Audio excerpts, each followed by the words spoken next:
So since 2004, you have a new 40-year cycle, and those 40-year cycles are divided into four 10-year periods.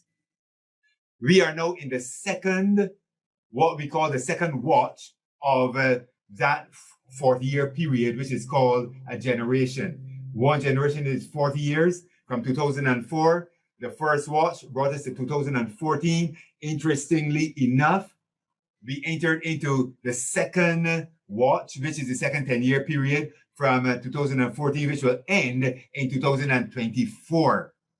Second watch, which is called the midnight watch. Adapt 2030 Mini Ice Age Conversations covers changes in our climate due to a new and intensifying grand solar minimum. In the media, overlooking, downplaying, or burying cold weather changes occurring on our planet. This is in order to keep the global warming agenda steaming full speed ahead.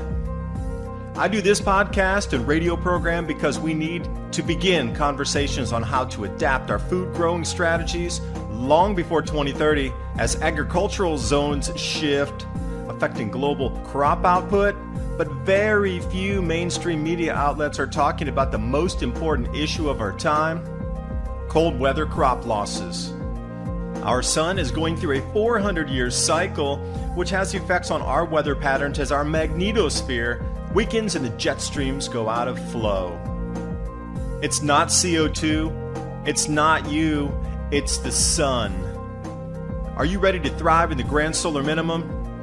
Then join me for Mini Ice Age Conversations. I'm your host, David Dubine, creator of the Adapt 2030 Mini Ice Age 2015 to 2035 video series. Good afternoon, everyone. By now you know the story. Arctic vortex spinning down into Texas, all-time record demand for electricity, power outages, having to draw power from the rest of the United States Central, cascading power failures, prices rising from $25 a megawatt to $9,000 plus. Wow, electricity bill's going to be high. Citizens pinch, lining up in freezing temperatures to get food, pipes breaking all over the place, and the inconvenient conversation they do not want you to have about this event. The United Nations wants to talk about microgrids. How about magnetic-powered motors using the Earth's magnetic field? The patent's been around since the 1880s. We have now people building them, but they never come to commercialization. We need to go from small and scale it up to this size using magnetic motors, so we never have to rely on green energy or fossil fuels again. That's where they want to get you stuck. The conversation between solar panels and windmills and fossil fuels. What about the diagrams here? You can easily find even the CAD drawings and build your own magnetic motors. Here's some that people have built after using these same CAD drawings, 3D renderings. And what's most interesting, the old Tesla Tower, 1901. Wait, 2018, new wireless power towers in Texas of all places. This grand solar minimum is going to bring in more intense storms, so we should really think about growing food indoors in a more efficient manner using magnetic motors and rotary gardens. No, that'll be too inconvenient. You know why? Because companies won't make money, so you'll never see this technology rolled out. This is the conversation they don't want you to have. They want you to keep the conversation between, oh, should we have windmills? Oh, there's too many windmills. Or should we go back to natural gas? No, stop it all. I want a one-time purchase of this type of motor where I have electricity indefinitely in my home and I never need to pay a power utility company ever again. This is what they don't want you to talk about. This is a no-go topic for moving forward with microgrids in the UN. Bring it up now, and this should be the focal point of where we want to go with our conversations, not back to the old school and the old world. Let's move ahead to the next century and the next millennia in thinking on power generation and food production in this grand solar minimum.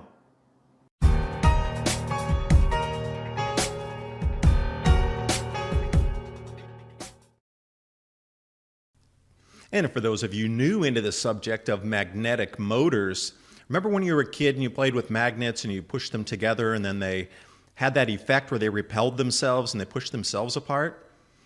To make something spin right now, really easy to do. We even have intense magnets that are so much more powerful than the ones you ever played with as a child, to drive these things at something like 6,000 RPMs. And if you think it's fanciful, what I find fanciful is the reason that since the 1880s, these magnetic motors have not been improved on and rolled out into the public. Can you say suppressed technology? These are the actual patents from Nikola Tesla. Not only one, but two, but three, but four different magnetic-driven motors producing electricity off the Earth's magnetic field. 1888. Wow. You think after 125 years or so that somebody would have improved on this? Nope. You still got to pay the power utility companies. So when it comes down to centralized power, we're at the point they can't provide any longer. New record peak demand, 69,000 megawatts. So remember, 1,000 megawatts is a gigawatt. So we could also say 69.15 gigawatts. That was way too much. 3,200 megawatts or 3.2 gigawatts, higher than anything ever recorded, even back to 2018 at all-time record power demand. Now looking over here at Southwest Power Pool, so Texas needed to draw on that, and what it affected was cascading blackouts all the way up in the red zone there. This is not sustainable, nor will it be moving forward, because as we're in this economic contraction anyway, from the non-essential businesses closing and everybody's livelihoods ruined for some purpose, yet unknown, pricing from $25 a megawatt up to $9,000 a megawatt, you can imagine your electricity bills are going to jump from tens or hundreds up to thousands. It is going to shock you when you get your power bill this month. But another no-go topic is this grand solar minimum. It's a 400-year repeating cycle where society gets a reset button in itself. Economy collapses, population migration, and government change. And we're heading into another grand solar minimum right this second. Do you think the weather's becoming so strange and unexplainable because we had an effect on the planet? Why don't we look at cycles in history and notice that solar activity has a much greater effect in terms of how the jet streams move, because electromagnetically, the way our Earth's magnetic field, and you start to hear about it, Earth's magnetic field's wandering all around, that's a direct effect of our sun going into a low activity state. The two are connected. And the further we go down into this, as you saw that chart, this grand solar minimum's just begun. We're going to have to go through this through 2032, 2033. Midway point around 2025, 26. This is just the beginning of the changes. These intense events are here to stay, and they're going to get more intense as we move through, especially 2024. Can't explain that, too inconvenient. Don't talk about it. Snow is a thing of the past. The Arctic would be iced free by 2013. And here we sit, all-time record snow, and unbelievably blistering record cold all the way through Mexico. Does anybody want to ask a question about that? Why those projections never panned out, but we got the complete 180-degree opposite of what the experts told us was going to happen? I'm staying with the solar activity experts on this one. Grand solar minimum, inbound.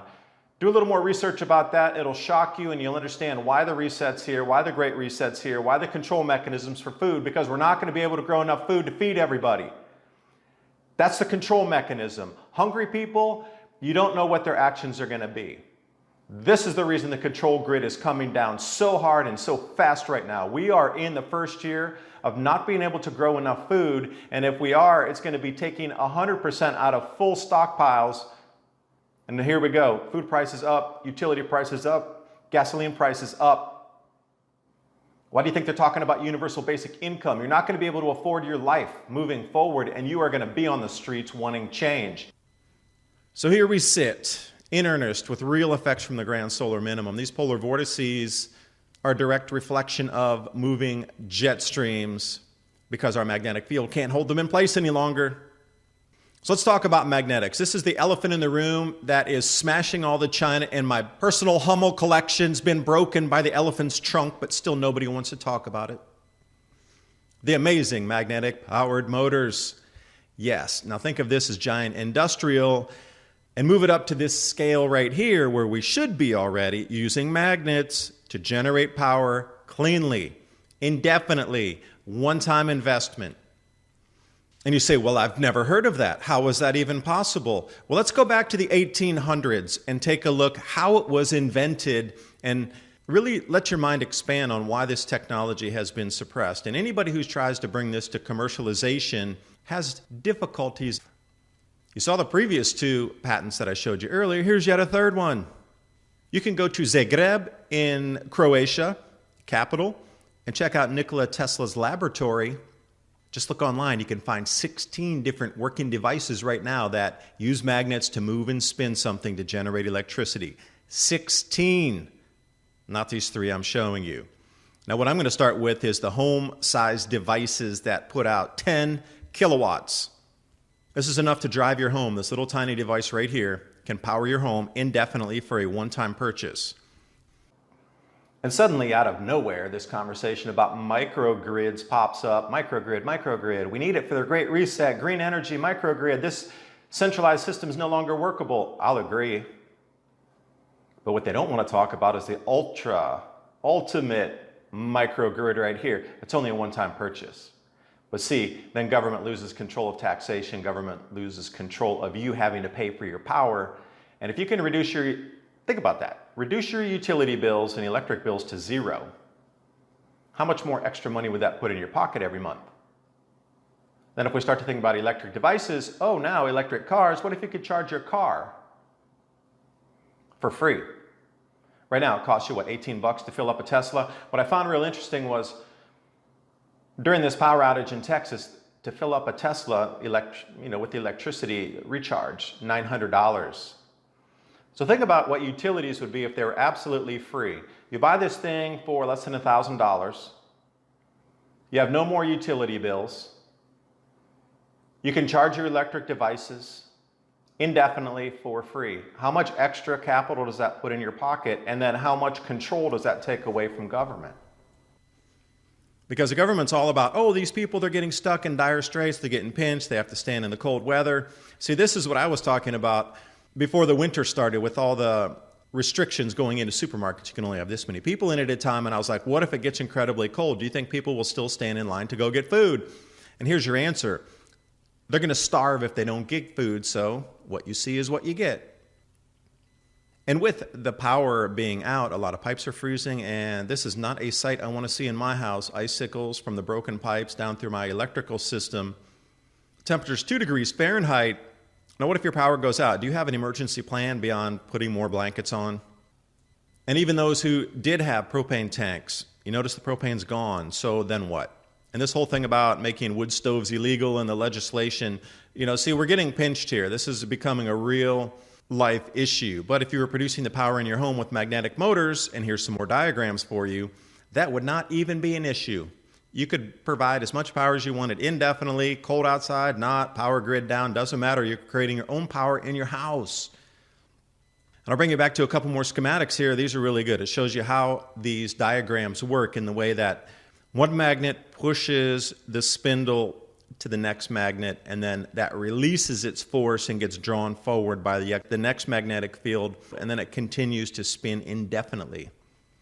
And here are some more schematics. I linked everything below with all the CAD drawings and all of the motor blueprints. So if you want to build one of these on your own, you certainly can. I would say go for it, but if you bring it out into commercial production or try to share the idea on a commercial side, you're going to have a serious problem. This is what it looks like for the home-sized devices. Now, they're quite loud at the moment, so you're going to need a muffling box on top of that because when they spin, they're quite loud. Oh, gee, how would I know that? So if you're going to use CAD, this is what you'll come out with. You can really get a good indication of what the motor components are going to be like.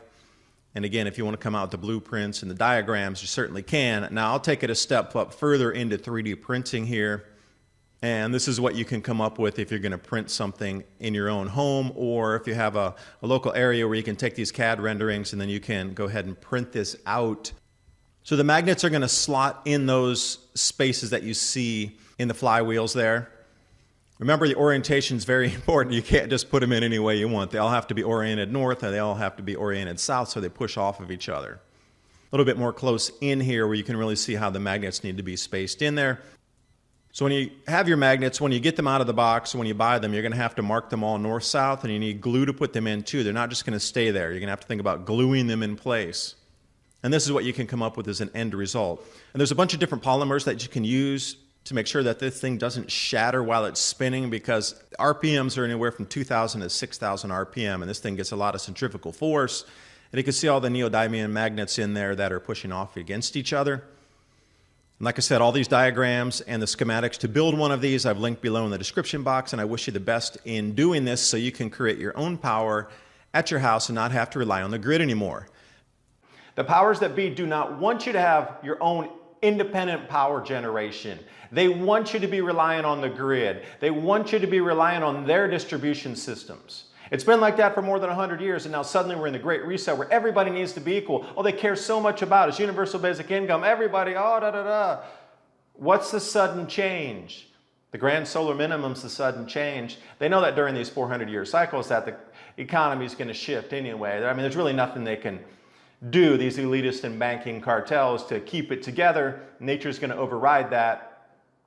They're going to try to control the narrative riding on top of a natural cycle. And here we sit with wholesale power prices at $9,000 a megawatt. Gee, what a bargain. I want to take you back to Wycliffe Tower. This is the original Tesla tower that was destroyed by J.P. Morgan way back last century. Couldn't have free wireless power. Are you kidding me? There's no meter on it. You can't have that. 1901. And you know what? The experimentation for wireless power is back again, 2018. These are the new wireless towers. Wow, they look very similar to the old 1901. Do you think there's been any technology development, and why has this been suppressed? And what I find most interesting is, where are the new Tesla towers? In Texas, the same exact place we're having this power outage. Do you think this is just a coincidence? Or do you think they're going to try to debut wireless power in Texas first because of the grid down? Because I know these same people experimenting with the Tesla towers are also experimenting with these different Tesla oscillators. And it's very interesting. If you double that up, you get the infinity symbol. I wonder if anybody else knew this through history, that you could create power in so many sacred shapes that we see that represented throughout the last 10,000 years of human civilizations and societies. Pyramids and infinity symbols. I wonder if there's something to that. And a little bit woo-woo for you here. You know, this whole thing about the data dumps of UFOs and different technologies, etc., coming out. Well, an interesting fact that I have seen, the discharge off of these UFO craft is electricity. The plasma field glow around these in the night sky, changing colors. So I'm wondering if this data dump of UFO also has included in it some sort of free energy technology like the magnetic motors. You can see the narrative already. Microgrids, release of UFO technology. Wow, we're suddenly going to get our magnetic motors, and it's right all focused in Texas. So the decentralized grid is only one part of this, but centralized food production needs to be decentralized quickly and globally as well, because every grand solar minimum we come into massive global food shortages as the northern latitudes cannot grow enough food, as we're starting to see right now. Bring in rotary grow technology, but this requires power. And you want to take a look at Omega Gardens to see exactly what I mean on this. So if you were to couple this magnetic motor with indoor vertical rotary technology for food production, imagine where this could take our society in terms of you growing your own food. But again, you're off the system, you're off the grid. You don't need the centralized system much anymore. If you could use these devices and grow part of your food that you need for your family, not have as many trips to the supermarket, have no power utility bills, what grip of power does the government lose on you? Then couple it up, and then we could have centralized systems in neighborhoods or towns or cities, so the distance from you to your food is greatly reduced. But agribusiness is going to lose out greatly on this, because if you can purchase these by yourself, outright own them, and outright own a magnetic motor, you will not need centralized systems any longer. Oh, that's bad, that's nasty, them's fighting words right there. autonomy from the overseers of your life. You can't talk about that. Here it is right in front of you. Think about the new world. This is where we need to move to. And you're going to get pulled back like a shark grabbing you and pulling you down, kicking and screaming into the darkness while they try to keep that control web over you. This is a way to break free. Here we go. Infrastructure breakdowns on a national level. Japan, water supply disrupted, too much snow. Longest bridge in Europe closed, too much snow. Flank eruptions off volcano in Russia. City dwellers fleeing to the countryside, looking for another 2 years minimum of exodus. And while you're doing all this and competing for land, oil prices up and up. Barclays says it. I guess they're setting prices behind our backs. More transfer of wealth inbound.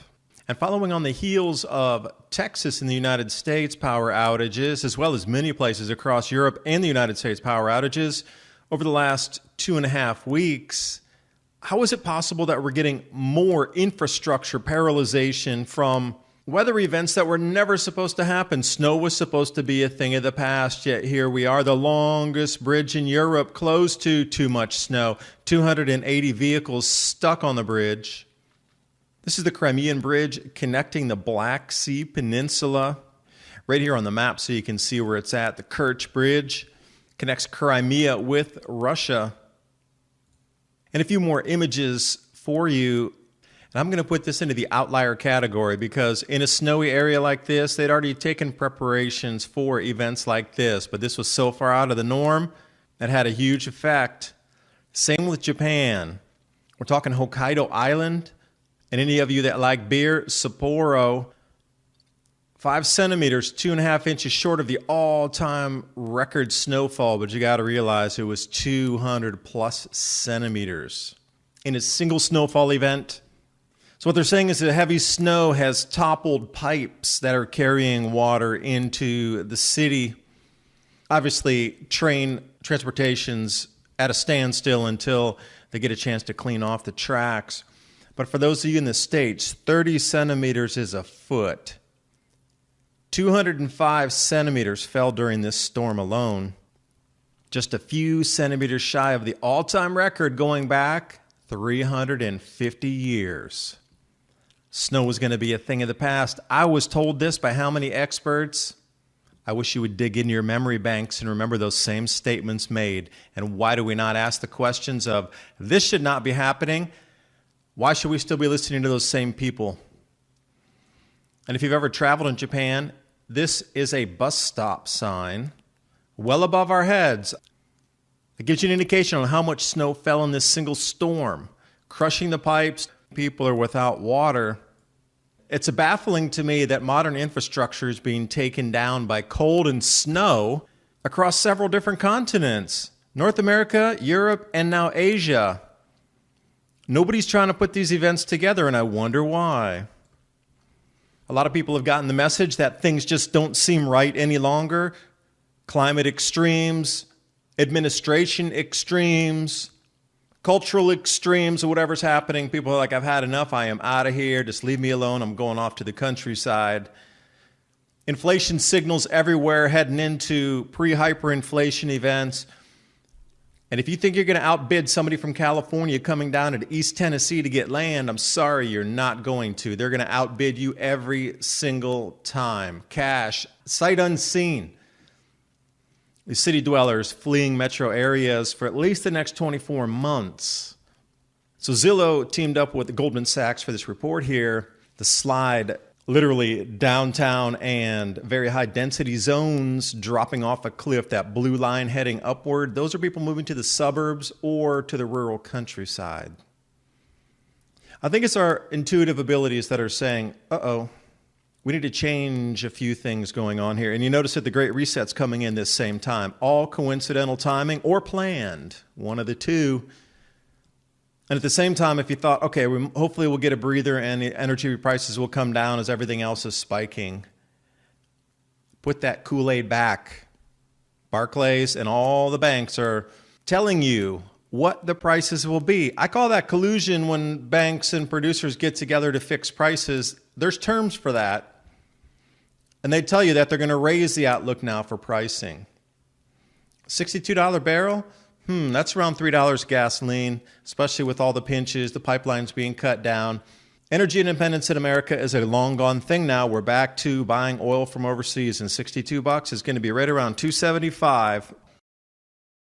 And something beautiful from nature here. We've seen Etna going off and Taal starting to rumble to life over in the Philippines, and it seems everywhere you look from Iceland and across the entire planet, volcano after volcano is getting ready to go off. It's not going to be too long before one of these eruptions interrupts and dents into global agriculture, in addition to the grand solar minimum cooling event ongoing and intensifying. Beautiful flank eruption. So usually they come directly out of the cone there, but this is a breakthrough out of, quote unquote, the flank, Klyushevskoy volcano. And a look off Copernicus as well, showing the flank. That's a real interesting and beautiful eruption.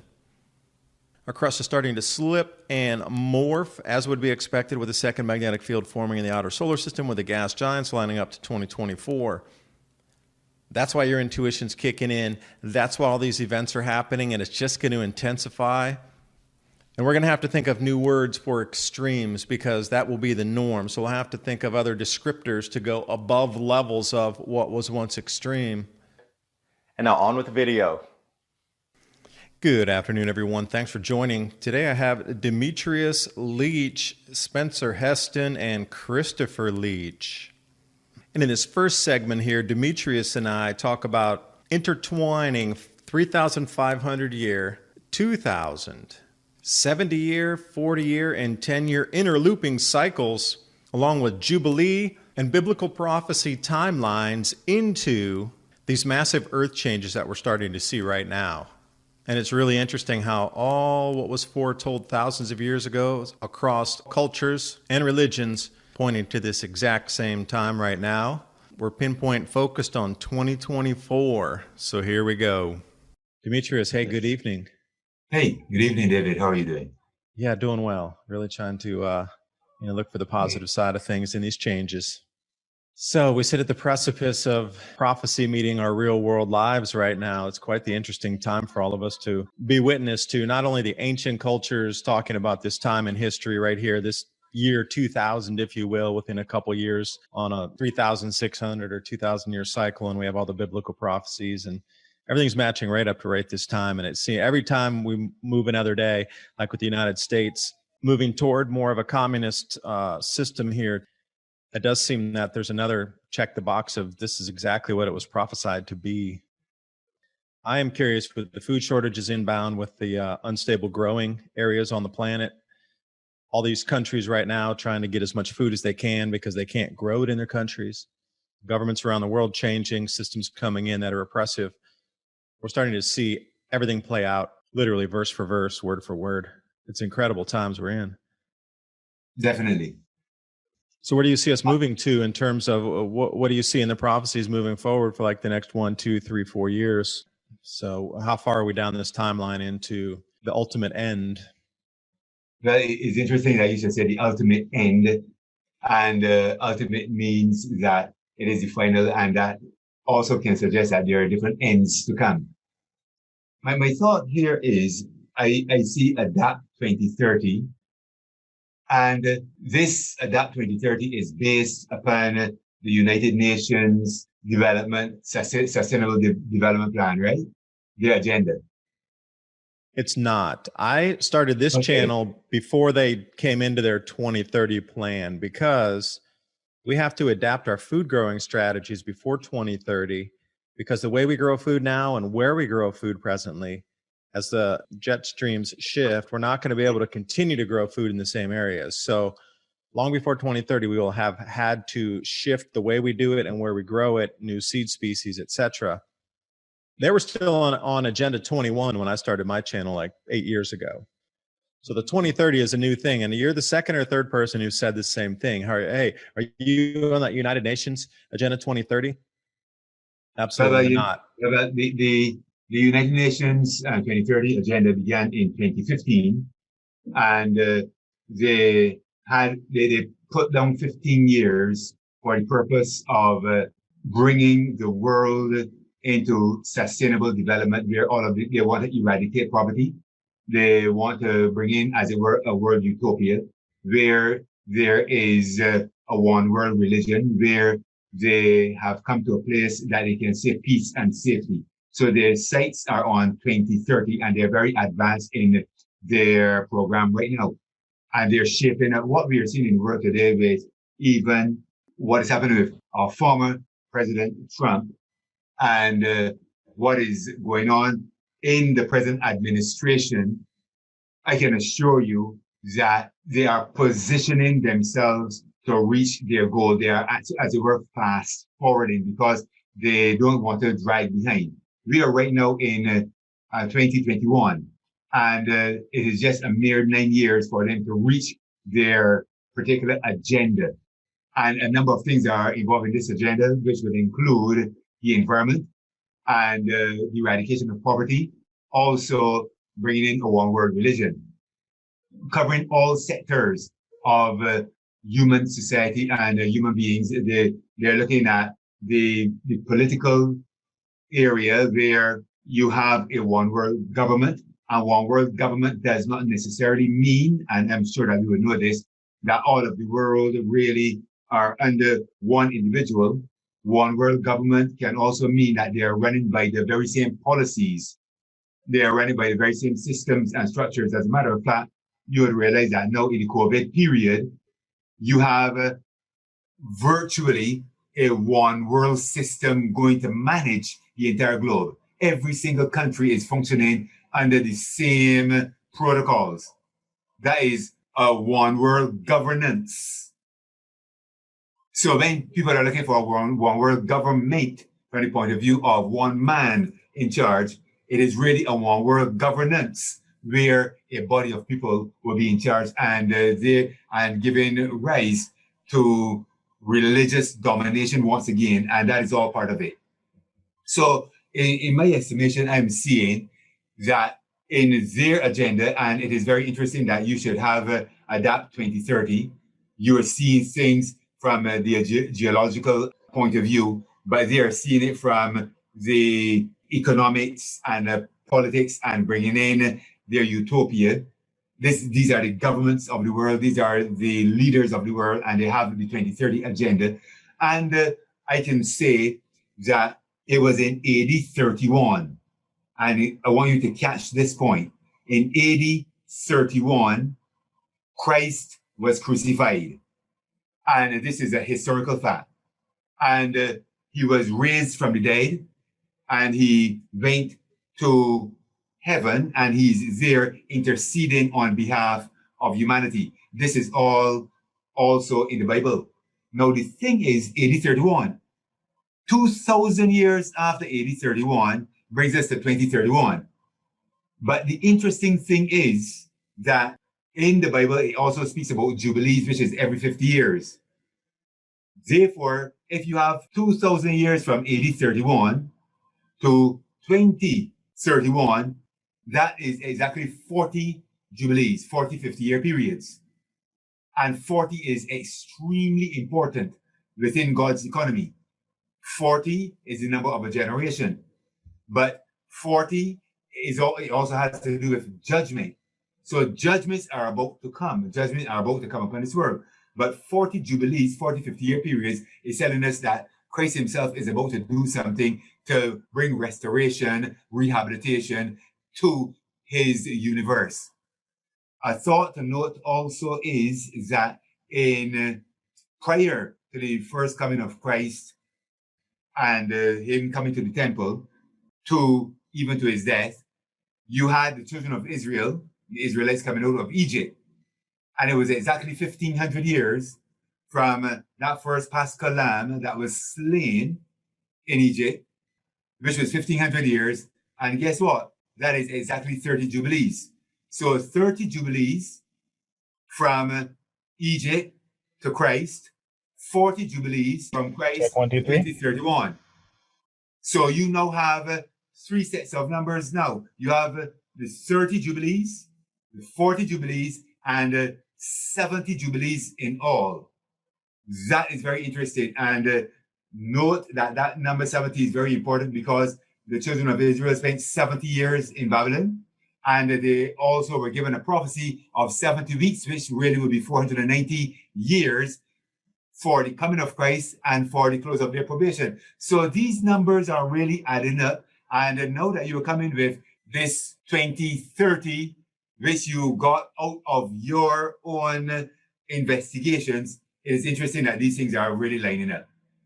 So what we are seeing in prophecy, biblical prophecy right now, is actually lining up to your 2030. I call it is the crossing of agendas. The world has an agenda, 2030, and God has an agenda, 2031. And this is telling me that things are going to coalesce. Things are really going to cross at a particular point.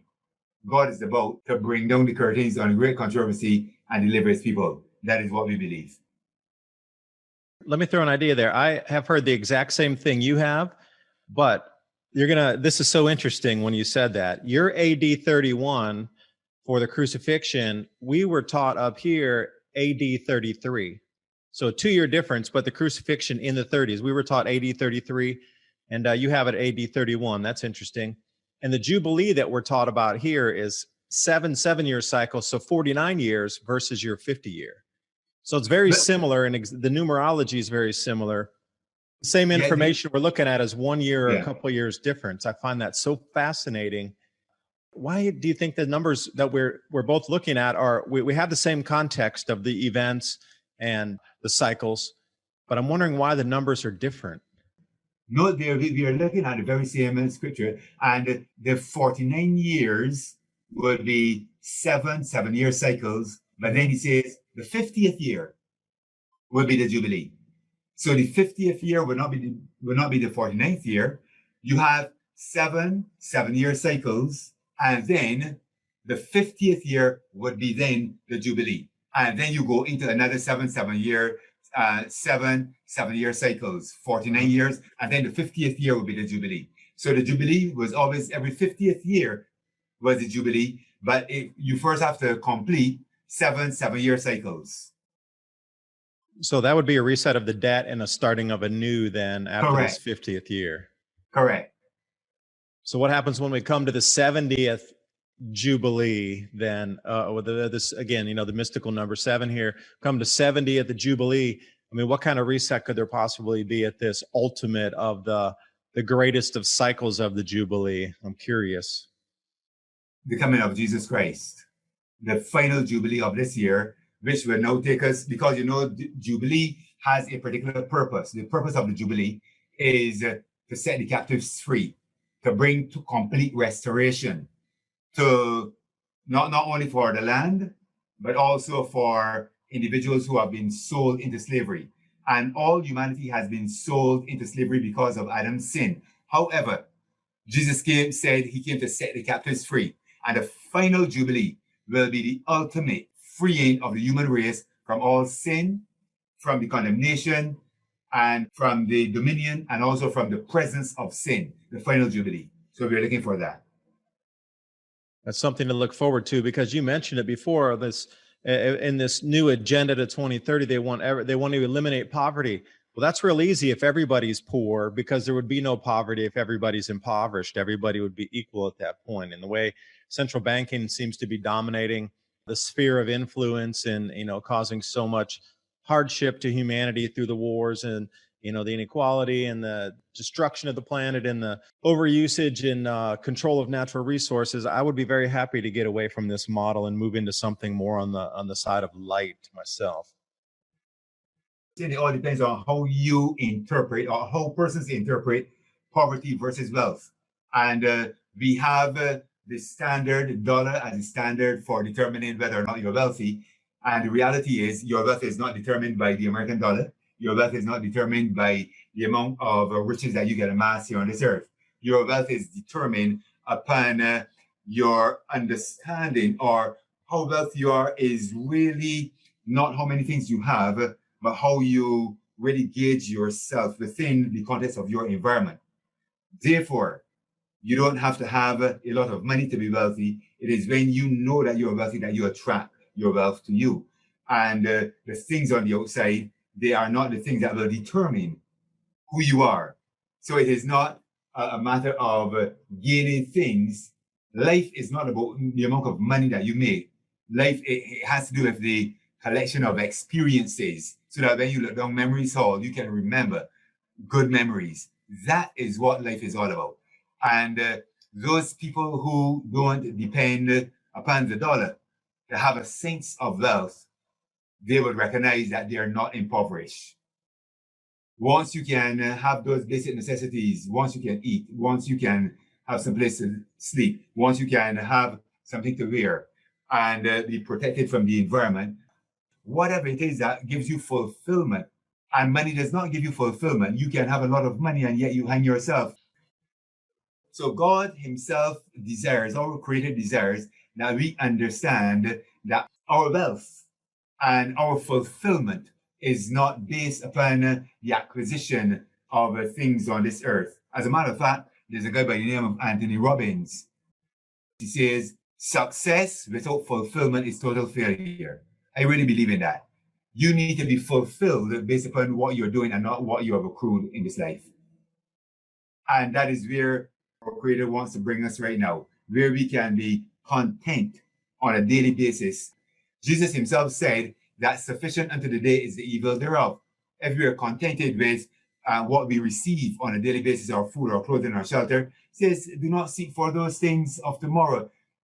The worries of tomorrow, don't bring them into the day. The worries of yesterday, leave them where they are. Live in your present and experience your fulfillment in your present. That is how you can experience wealth. Each moment.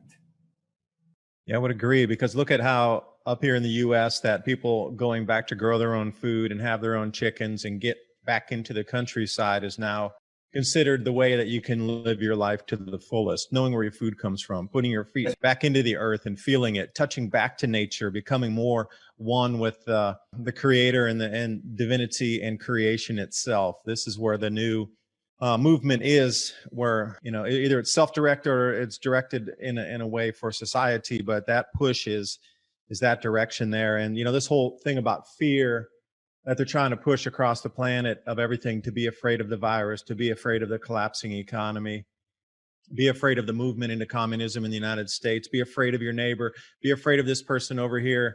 They don't believe the same thing you do. Once you come past the fear and you realize that, like you said, it's in the moment. They always try to get you to think about the future. That's where the fear is, in the future. And I think if we can just stay in the moment, that fear would disappear, because if the threat's not with you right this second or around you, that fear is a monster. Like in a dark room, you're afraid of the dark, but when you turn on the light, then suddenly there's nothing to see. It's not scary any longer.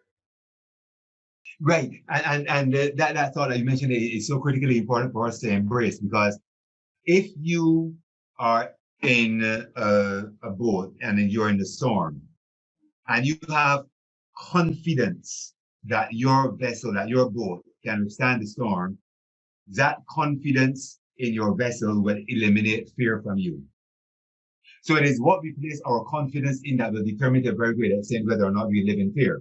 So if we place our confidence in the government, if we place our confidence in our parents or in our spouse, if we place our confidence in even the earth to produce for us, eventually we are going to live in fear, because none of those things that were mentioned can really be sustainable.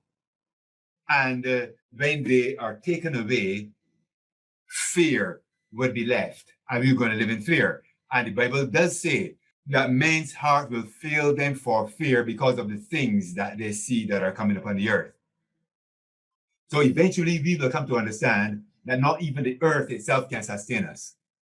And if we don't have something even greater in our estimation than the earth itself, we also are going to suffer with fear and anxiety. And we are told that Christ came for the purpose of delivering us from fear.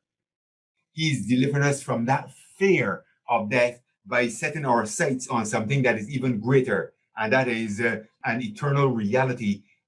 That if our hope is only within the context of the things that we have here on earth, we are of all men most miserable.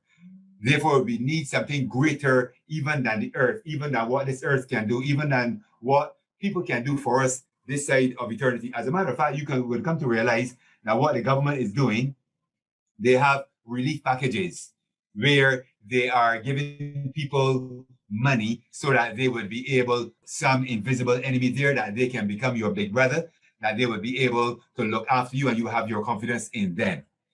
The reality is, having confidence in them, you're going to end up living in fear. Having confidence in the earth, you're going to end up living in fear. Our confidence must be exclusively in God alone, who can maintain us.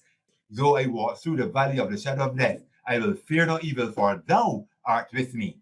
So if you are in the middle of the city and you have God, you don't have to fear. If you are in the middle of the desert and you have God, you don't have to fear. He says, if you take the wings of the morning and dwell in the nether parts of the earth, if you make up your bed in hell, you don't have to fear, because I am there. I am the one that is with you. It is only when God is with you that you can exist within a fear-free environment, regardless to the tumult that is going on around you. Well, Christ was walking on the water. The disciples were all fearful. Christ was not. Christ was walking upon that which they were fearful of. They themselves, Peter himself asked, Lord, can I come out and walk too? And Christ said yes. As long as he kept his eyes on Christ, nothing could have put him down. But he shifted his attention from Christ and he began to sink. If our minds are shifted from the Creator, the only one that can sustain us, and to the earth or to anything else or anyone else for our security, we are actually going to begin to sink. You mentioned earth changes there, and, marching down the timeline that I have, the four gas giants are lining up in the solar system to make a perfect square coming up in 2024. Now, when this happens, there'll be a second slight magnetic field in our solar system in addition to the one that's generated by the sun.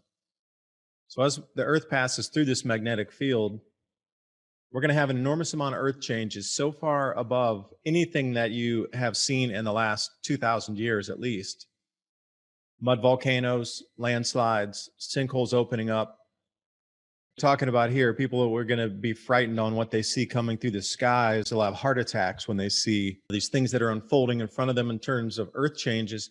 So there's about 3 years left before this comes into at least the first wave. After that passes, we have one more wave through 2028.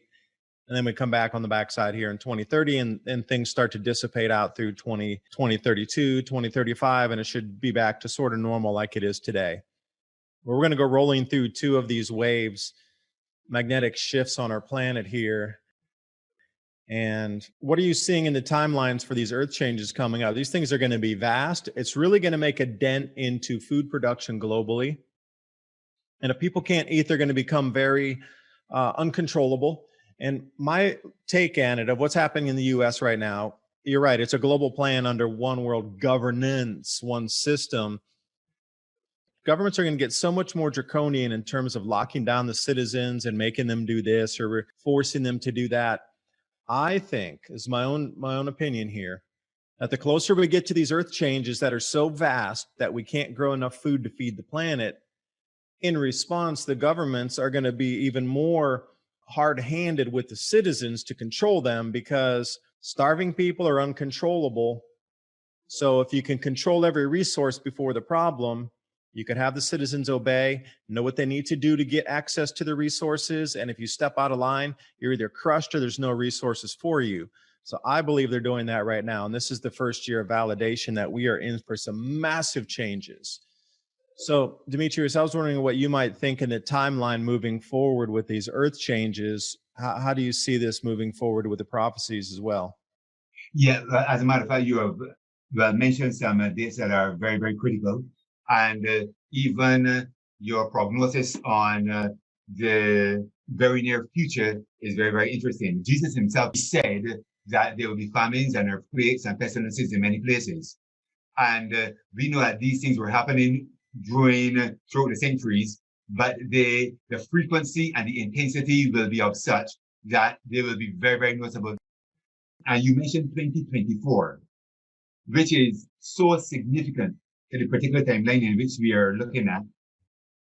Note that the number 40 is extremely significant, and it is our understanding that after the 2300-day prophecy, which began in 457 BC, It ended in October the 22nd, 1844. The ministration of Christ changed, where he is now performing the work of preparing a people, perfecting them in righteousness, and this is called the cleansing of the sanctuary. So a people have been receiving great revelations of light regarding not only what Christ is doing in the most holy place of the heavenly sanctuary, but also what is happening upon the face of the earth, and America being central in prophecy itself. From 1844, you have, according to the prophecies of Joel, chapter 1, you have 4 cycles, 4 40-year cycles. And 160 years, those 4 40-year periods, which is one historical cycle, ended really in 2004. Since 2004, we are now in a new cycle, and Joel says in Joel 2:25 that this is now a period of restoration. So since 2004, you have a new 40-year cycle, and those 40-year cycles are divided into 4 periods, 4 10-year periods. We are now in the second, what we call the second watch of that 40-year period, which is called a generation. One generation is 40 years from 2004. The first watch brought us to 2014. Interestingly enough, we entered into the second watch, which is the second 10-year period from 2014, which will end in 2024. Second watch, which is called the midnight watch. And these watches, they're, we should know them. You have the evening watch, the midnight watch, the cockcrowing watch, and the morning watch. And they were also accepted by the Romans, who would have watches on the walls during the course of the night. Jesus himself said in Matthew chapter 25, when there was midnight, there was a cry heard, behold, the bridegroom cometh. So we are looking for what is called the midnight watch, the midnight cry in this midnight watch to occur, which will take us into the cock-crowing watch, which is bringing us into the morning. Interestingly enough, from 2024, 10 years will take us to 2034. But short of 2034, you have 2031, where the 2000 years since Christ entered the most heavenly sanctuary to begin his ministration will end 3 years short of it. So you have within the third watch, the 40th Jubilee. Your date is with your jet streams, but it is also lining up. The midnight watch will end in 2024. And we are actually seeing extremely significant events that are happening in the political arena, which is lining up to what we have been speaking about where prophecy is concerned. I'm using solar diagrams to see where the planets are lining up out there. And we get this special configuration that only happens once every 2,000 years. I shouldn't say exactly 2000. The last time it lined up like this was 79 AD. Precise year, precise month of October. October of 79 AD, we're going to come into the same configuration again in 2024. But with as much infrastructure as we have around the world with roads and pipelines and bridges, it's going to create something called an ellipsoid Earth. Now, the Earth right now is what we consider sort of a sphere, a ball, if you will. There's going to be a second magnetic field tugging on our Earth in the outer solar system. And it's going to be very slight, so it should only affect maybe the top mile of the crust. But it should be enough to cause an enormous amount of earthquakes, landslides, mud, volcano events, and this type of earth cracks, sinkholes. How do you think that would affect us? We would lose our infrastructure in the modern era, a lot of it. Not all, but a lot. How could we cope with that? We wouldn't be able to.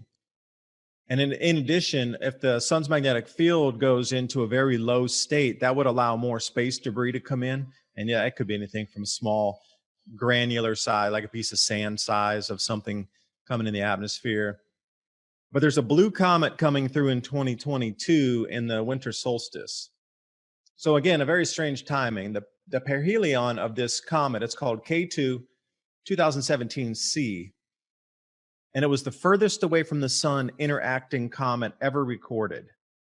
And it was about a 20x difference than the furthest ever recorded comet to come into our solar system that started to interact with the sun, where it started to glow. And that's how they saw this thing. But it wasn't double the distance or triple the distance of the furthest one before. It was 20x further out. And this is going to be blue. And it's going to be large enough that in the middle of the day, it's going to be the size of the full moon, visible in the day, both hemispheres, blue. But in the evening time, it's going to take up a portion of the sky. And this is going to be coming through in the winter solstice 2022, December 21st, at the apex or the perihelion, where it rounds the sun at the closest. And then as it's exiting out through the 2023 era, you can only imagine what kind of sign this will be in the skies. Because, they talk about signs in the skies, signs in the heavens, and I do believe we're going to start to see plasma displays where the petroglyphs on canyon walls are going to start to form in the skies again. Because the ancients, you got to go back. I mean, we've lived through this history of earth changes, let's say since the last 30,000 years. We got cave paintings, we got rock art and petroglyphs everywhere. That same array of shapes and things that were carved into the rocks are going to come to life in the skies again. So signs in the skies is going to be an understatement as we come through some of these things. But that's why I'm coming to a lot of my conclusions here. It's not really dreams that I've had. It's more using the science of cycles and seeing magnetic fields and how these planets are lining up and, what they do when two magnetic fields interact on each other. And I'll say one last thing. This second magnetic field forming in the outer solar system is going to be comprised of Jupiter, Saturn, Uranus, and Neptune. And if you think about that, to the Earth, it's only Mars and then the Earth. And we're only going to be the second planet away from that second smaller magnetic field. And we'll have the sun stepping down very low in its activity, and we're going to be the third planet away. So we're going to have two magnetic fields overlooping right here where the Earth is in our orbit. So it's going to be really interesting to see what happens magnetically, how people are going to behave with their brains, with the magnetism in the brain. And there's a lot of changes coming, but, like you say, it's all been talked about and described before as to what to expect with these changes coming here. So I don't know if that pinged on something like before with the dates or something that I just talked about for possible changes that you could relate to that you've seen in the prophecies. Yes. You are seeing a lot in the heavens, and we are also told, Christ says that you can read the heavens. Seeing these things, then, they are not for the purpose mainly for just for our understanding in knowing what is happening, but it is supposed to give us a cue as to what God is about to do and when. Because he says, when you shall see all of these things happening, know that it is near. Know that what is near. I'm going to read Matthew 24, and it says in from verses, and you shall hear of wars and rumors of wars, but the end is not yet. Nation shall rise against nation, kingdom against kingdom, and there shall be famines, what you spoke about, pestilences, earthquakes. Why would there be these things? And you know that the outer forces of the planets also affect our Earth. So there are going to be these things that are going on. And why are these things going on? It all has to do also with how man is relating to his God, because God is the one who created them in the first place, and he has everything in a delicate balance. And we need for him to be constantly present for these things that are delicately balanced to remain intact. But when we push away God by our sin, then what happens is that these things go out of order. So you are seeing certain cycles that are happening, and they're going to completely continue to repeat themselves because man is pushing away God. So he says, then, notice what in verse 8, all these things are the beginning of sorrows, then shall they deliver you up to be afflicted. And you talk about when people begin to get hungry, what will they do? So he says, all nations, there's going to be a conglomerate of all of the nations coming together because they're going to have one mind. They're going to have one mode of survival. They're going to believe that it is the earth and the economy and the governments and the religionists and the scientists, and that they can depend upon, when in fact their dependence must be upon Jehovah Jireh, God himself. And this is what God is trying to teach us as he's showing you these things. He wants to divert your mind to be exclusively dependent upon him and not upon the things of this world. So even knowing what is going to happen, and he's giving you some great insights into what is going to take place in a scientific realm, when these people begin to get angry for they're not going to have food, and they're going to come to recognize, hey, David Dubain has a place down there with some food, they're going to come and rip you apart and take away your food. You're going to need the very presence of God, like a wall of fire, to be protecting you from the passions of men when they're let loose.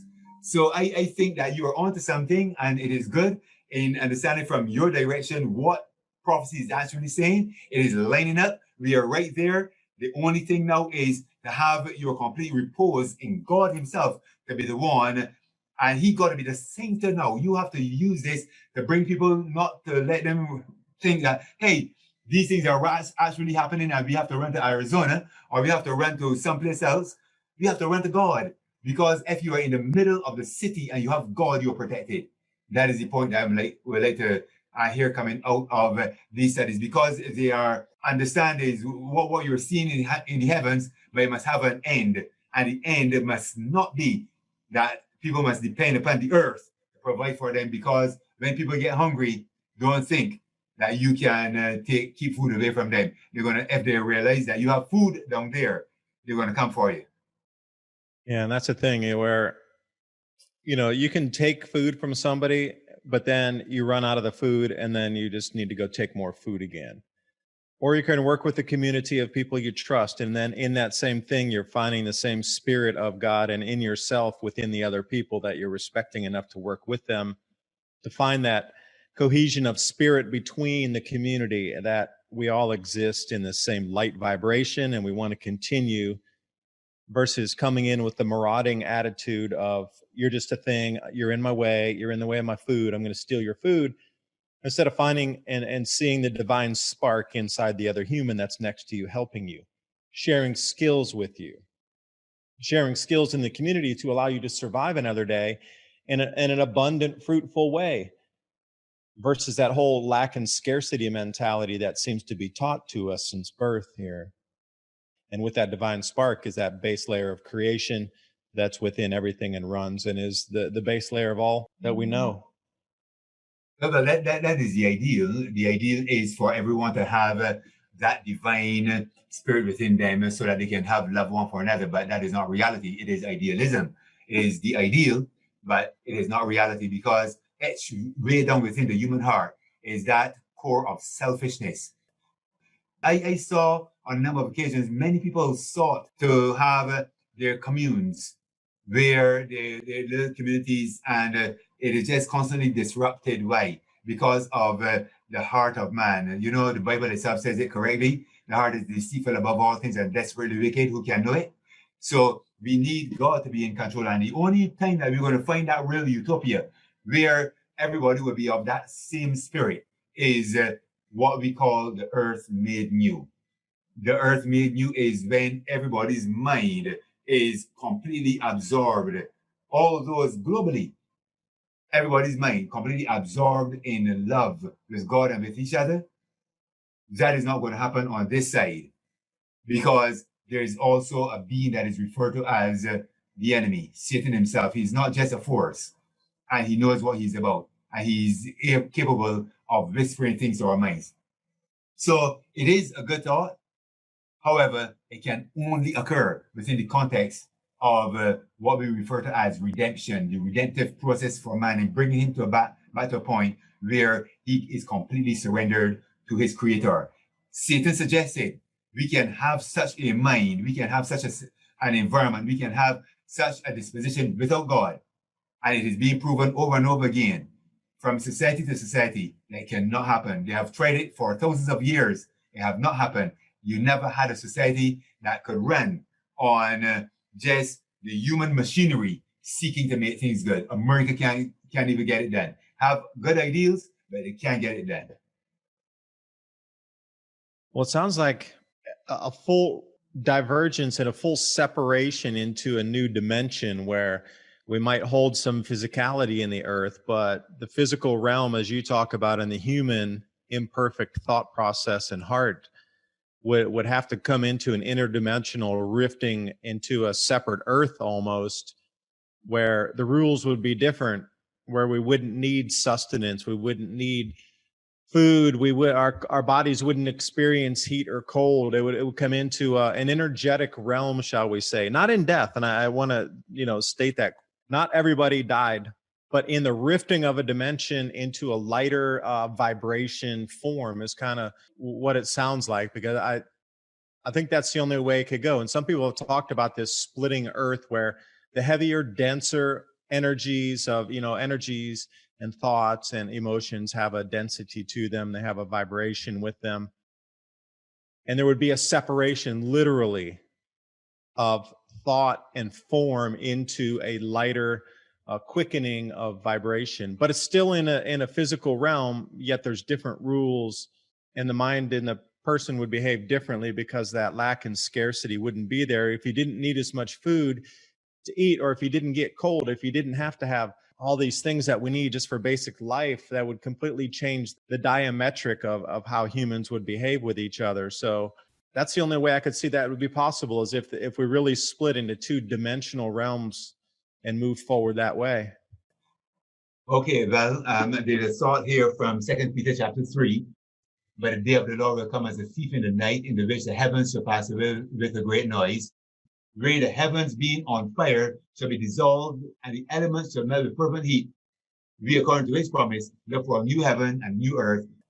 So the thought is, you're using different language and different terminology, but I'm going to put it, I believe, in the same concept in a different way. I would say this way, that this world, in this dimensional situation, it is going to dissolve.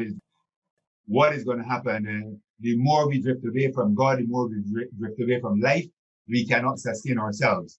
But I'm thankful that there is a super intelligent mind that is above all of this, that is still in control. This earth is not, and this universe is not floating around based on unintelligible substances. There is design, intelligent design, and there is an entity out there that is above, one that's called the maker of the universe, the designer of the universe, and he's above the universe, and he will make all things right. And we must cooperate with him, and he will create a new heaven and a new earth. So the reality of a divine being, which is not just divine substance, but divine being with a divine mind, with absolute intelligence, I believe that if we subscribe to him and submit to him, we will find ourselves in that particular dimension of which you are speaking. Yeah, and it does bring me to the point again, these magnetic field loopings on top of the earth, these two magnetic fields, we just don't know what's going to happen. And if this is going to cause that disillusion or that dissolving of what we know in this like hard third dimension, that there could be a different set of a split would happen instantly, and he would just out on the other side. And those who were resonating and in the Christ consciousness, or following that vibration of consciousness of love and light, those are the ones that are on the next earth that split off. And I wouldn't say like splitting of a cell. That doesn't really, it's sort of like, that's too basic and rudimentary. It doesn't really make sense, a splitting of a cell, but that's the closest thing people would understand. But there would be a denser medium of rock and earth, but then there would be a spiritual light body kind of planet, different, that does split off. And I'm wondering how often this occurs, because, like you say, we're not just a bunch of gas and planets and stars floating around out here. There's definitely intelligent design behind it in the entire base construct of consciousness that's holding it together in a pattern of frequency, light, and vibration. And, the Bible's ridden with things about vibrational, references, as well as references to light. The energies, the vibrations, the thoughts, these are all energy patterns as well. So it does match up that something magnificent, massive. And I'm also wondering, with the media and the governments, if they're trying to push you into this sort of dark vibration realm where they're trying to, on purpose, let you not get into this Christ consciousness or the the vibration field of the creator to keep you locked on this planet versus allowing this split. Because I believe that where you are in your mind and what your resonance is and what you're feeling with your emotion, are you broadcasting love and light? Or are you broadcasting murder, hate, and torture? That's way two different realms of where you're going to be going in this split. And it depends where you would be, how you're vibrating on when you talk about this new earth being formed, split, transversing, whatever words you want to use. I don't think we even have words to describe what it would be. But I think 2024 is going to be it here for at least the beginning of it. Well, I think that you're right. We were actually into the beginning of the end.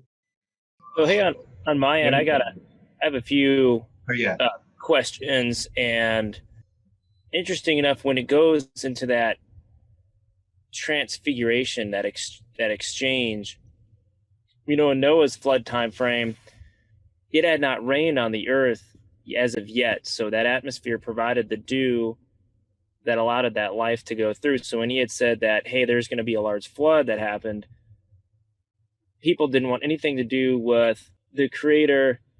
And so he said, okay, you don't want my protection anymore, no problem, I love you, but nonetheless, he was given instruction, Noah anyway, to build an ark that had room for lots of people. Only a few actually listened, got in, and then they were given what they wanted, and that was the letting go of God's protection. And the atmosphere retained all of that moisture. So the flood was the result, to my understanding, is the releasing of what was held in that atmosphere. So about 4,000 years ago, that's when that event took place. And then we were told that the sign of the rainbow with that, the flood, they will never have a flood like that again. The next thing is then you see the situation of Sodom and Gomorrah. And around that area was a lot of geology of not wanting God's protection. Things went really off the deep end of intermingling. Also, interestingly enough, in the days of Noah, just like when Jesus said, just like in the days of Noah, they were doing some hybrid science weaving stuff that they shouldn't be intermingling. So then you fast forward to Sodom and Gomorrah, similar thing. And this one's really interesting because this is a whole topic of itself, but I said that eternal fire was what Sodom and Gomorrah, but that's not burning right now. So we see that eternal fire in terms of eternal damnation, so to speak, is only the equivalent until that fuel source is burnt out. So this helps get into the category of the immortality of the soul. So a person who's going to be tortured forever in hellfire, when you really get into it, it would be more of a miracle to have a mortal soul be separate from the life source for the purpose of being tortured. Would be like a double miracle.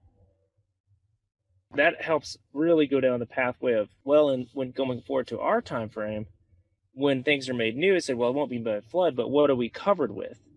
Well, we have a lot of lava, molten activity underneath. When those certain sources, let's say these geomagnetic poles, are lining up these shifts, then that transfiguration of those that are raised in Christ to go into a new life form, then the earth being made new is similar to the days of Noah. Well, it's just a simple cause and effect. Earth made new by fire, which was underneath. And then that new life form kind of gives us a clue as a new existence that's available to those that carry on into the end. But then on the time frames, David, you said that within was it the Wheeler's drought clock cycle, within the sequences? Because if we're looking at about 4,000 years ago, what type of event are you seeing going back if you were going to say, Noah's flood's a pretty big one to go backwards? And what are we going towards that, just so we can have an equivalent to the magnitude of going forward? The flood, at least, research put about 4,100 years ago. That matches pretty much what you said, even 4,000. So, 100-year difference on, 4,000 years of time.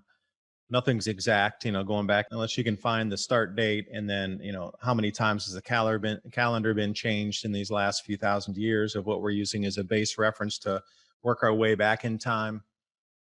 So about 4,100 years ago, That coincides with a massive downshift in terms of temperature on the planet of about 3.5 degrees Celsius. Because the 8.2K, and this is another interesting thing, there was another dropout in temperature where temperatures on the Earth dropped about between 8 to 10 degrees Celsius 8,200 years ago, and they call it the 8.2K, as in 1,000, event. But then the Noah flood 4,100 years ago. And then we bring it up to right now, would be right on that same cycle. So if we're going 8241 today. And I don't know if it's a step down, because the 8.2K seemed to wipe humanity back to 10 million human breeding pairs, if you want to call them, and for an animal, in a way to refer it as like how many people are on the planet. 10 million male-female pairs that could breed and then continue to have children to move forward off the next generation. So whatever was up to that point of however many hundreds of millions were from the exit of the last ice age in the Younger Dryas era, the collapse of it dropped 20 degrees Celsius for 1,000 years. And then suddenly the temperatures rose again. Humanity kind of reformed itself from, say, 10,300 years ago up until like 8,200 years ago, and the temperature dropped out, and wham, they just got knocked back. For whatever population over those several thousand years occurred, they went back to less than 10 million people on the planet. And then 4,100 years ago, whoosh, we got knocked out again to just how many? A handful of people that are still left. So what's it going to bring us to this time? Because the cycle seems to be more ferocious. And if we are stepping into a new ice age, you would expect this one to be just the mother of all drop-offs and resets, because if we're stepping into a new ice age, we're talking about another 90,000 years of ice and complete 30 degrees Fahrenheit cooler temperatures across the planet. Everything ends at that point. If we drop off into one of these cooling events right now, would it usher in? Absolutely. There would be so many electrical changes coming. It seems that it's on this correct timeline, and it seems energetically correct for shifts, changes, jumps, evolutionary leaps. I hate to use that word, evolutionary leaps. When the electromagnetic field and the plasma field and the magnetics change heavily enough with cosmic ray bombardment, different species seem to pop out of nowhere. And it's not like, I hate that word evolution because I just don't believe in that. Oh, next generation, there's a 3-toed turtle, and the next generation, there's a 5-toed turtle. I just don't believe that at all. But these gigantic leaps in terms of new species that pop out because of the overlapping of all these extremes happening at the same time.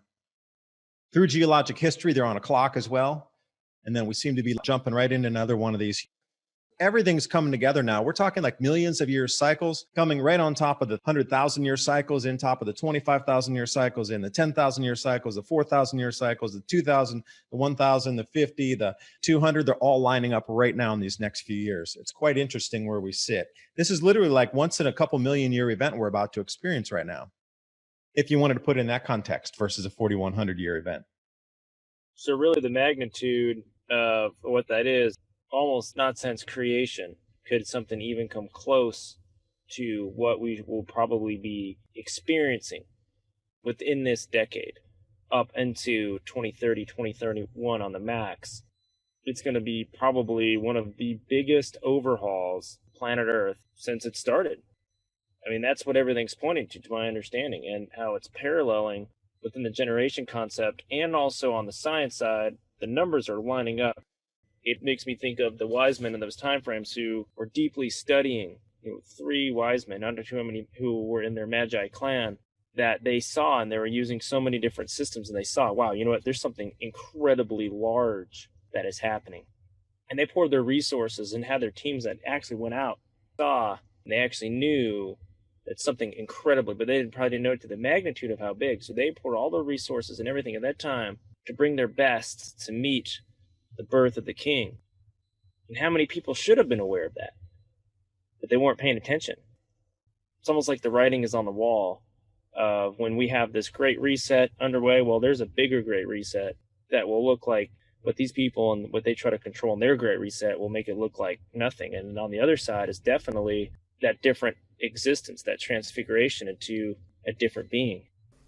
Thoughts towards, just the connections. I could have questions for hours on just so many different things, like the lining up of Joseph's time frame, the specific minimum that happened there, the lining up of Daniel's time frame, the minimum that occurred there, the fall of Rome, the minimum that was underneath there, the year time frame of 1798, being huge in prophecy coming out the tail end. So I'm seeing the synchronicity of how these cycles, how these huge biblical prophecies just happen to line up within these time frames. We even within these seeing these signs that would only point to that there are people out there that are waking up and there is certain things that are coming, but we can even have a part to play within that itself. There is a very important text of scripture in Amos chapter 3, verse 7. This is therefore an indication that before great and momentous events take place, there will be communication to earth via God's prophets. People will see, they will know the things that are happening. But as I said before, knowing what will happen and when it will happen is not an indication that we will be saved from it. It is important for us to understand that there's an end to all of this, a telos, an end to all of this. And that is that he wants for us to be prepared for the shift from this earth, from this world to the next. Even though the agenda for the world by 2030 is to have sustainable development, this world will not be able to sustain development by 2030. Before the jet streams line up and everything, things are going to become worse and worse.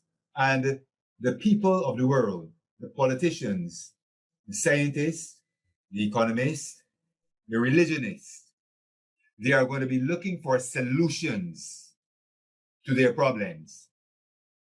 Because science will not be able to give the solution, the economists are not going to be able to give the solution, the religionists nor the politicians. And they're going to be looking for a savior. This is what the world is going to do. They're going to look for a savior. But they're not going to look for the God of heaven to be their savior. So when you find that the governments will be putting in place measures to save the world, they have, I don't believe, a sinister motive. I believe that they have a desire to save the world, a desire to make things better, a desire to bring in a world utopia. That is the desire. But it is not going to work because every system, every structure, every plan, every agenda that does not have within it the mind of God himself, the creator, who created everything, and therefore to give glory to him, it is going to fail. And he said it in his word. He says, take counsel together. It is going to come to naught. So we are right there on the brink of those great and momentous events. They are about to happen. And what I can say is, David, you are seeing timelines, but seeing them is not the savior. It is if you give your heart to the Lord, surrender to him, that you are in need of a savior. This is the only way to save humanity, save yourself and save humanity. A savior from sin and not a savior from the solar minimum. There's so much going on in terms of shifting that I don't think that the way we're looking at it right now, the way we perceive the old reality is not the same way it will be moving through the new reality. The way we've structured it of, oh, we need to save ourselves and do this and we need to do that to save ourselves. I don't think the same rules are going to move after a couple more years. I think it will be completely different. And you're right. The way we use the mind is going to be the way that we will save ourselves. Not the physical body for the action, but the mind and the connection back to source. This is the thing I think a lot of people are trying to, like, just like it is now, that people are deluding themselves that we're going to go back to 2018 or, the pre-virus thing, and we're going to return back to that old world. We're never going back there again. It's a whole new set of rules for a whole new way to act in a whole new world.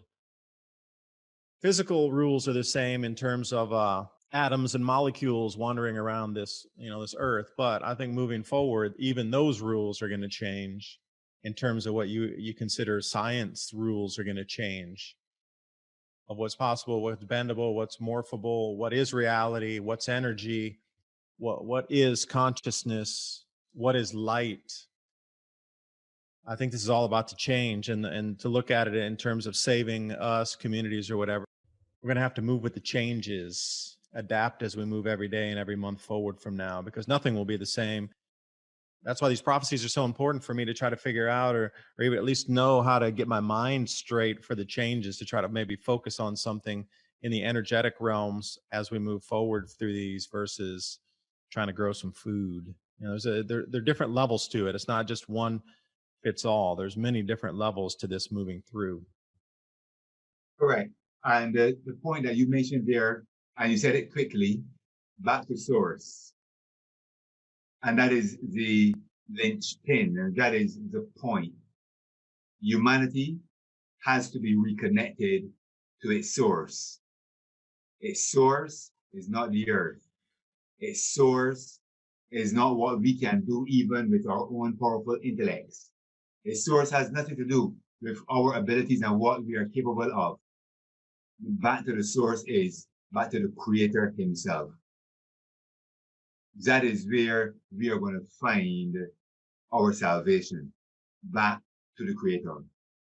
His way of thinking, giving glory to him, giving him his rightful place in our lives, giving him his rightful place in our minds, not just facts and figures and dimensions, but what type of person he is, so that we can assimilate his character. And that is that we can love as he loved, that we can be patient as he is patient, that we can be as kind as he is kind. He wants to bring us back to the source where we can have the fruit of the Spirit of dealing with one another with the divine love of God. I think that is where he's bringing us. Regardless of whatever angle we're coming from, whether it is from science or revelation, it must bring us back to the author of science, or the author of revelation and the creator of science. To answer that question, Spencer, I kind of got off track there. Yeah, I do believe the human mind is going to be much more powerful this time. And and you hit it there, Demetrius, that perhaps when enough people swing over back into the light in terms of focusing on the creator itself, that this suddenly stops in an instant. Once enough people realign themselves to the light, everything that we're in right now realigns and resets. And until that time is reached, then we're going to keep going through this chaos until people revert back to and understand that we're all from creation, a creator in a divine sense, that it's going to get shaken out until we come back. But, with our resonance field and the way we can think, and, how many people does it really take to come back into that understanding before all the chaos ceases, because we've reached balance again? 100%? I'm not sure. 99? 50?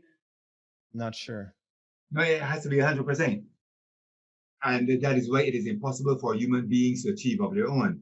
As a matter of fact, the greatest expression of the love that will be displayed by human beings was when God himself took on the form of man, came and lived on this earth, and was sacrificed.